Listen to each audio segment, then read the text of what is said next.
Bang, kereta saya tiba-tiba mati ya bang. Lepas tu saya perasan dekat bahagian meter dia ada naik lambang bateri ya bang. Punca apa bang eh? Ni punca dia. Kau tengok ni.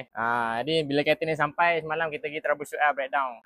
Customer ni komplain kat kita, kereta dia mati. Lepas tu bila kita check, bateri dia dah weak lah. Jadi kita jumper. Bila kita dah jumper, kita hidupkan, kita check charging dia tak masuk. Jadi kita suruh owner towing masuk bengkel. Jadi bila kita dah check, kita dah troubleshoot, masalah dia datang daripada ni, scuttle ni.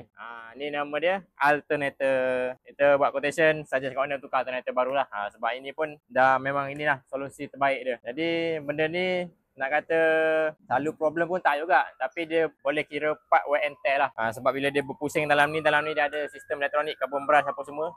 Bila carbon brush tu habis, sistem elektronik part dia punya problem, dia akan rosak. Jadi charging tak masuk. Dia akan makan bateri korang. Jadi kalau korang ada masalah macam ni, check ada naik lambang bateri kat meter ke kan, jangan risau. Cepat-cepat parking tepi, call je towing. Terus tow je pergi ke bengkel, okey? Nak repair kereta? Datang kat bengkel kita, okey? Klik link kat bio untuk sebarang pertanyaan. Luncur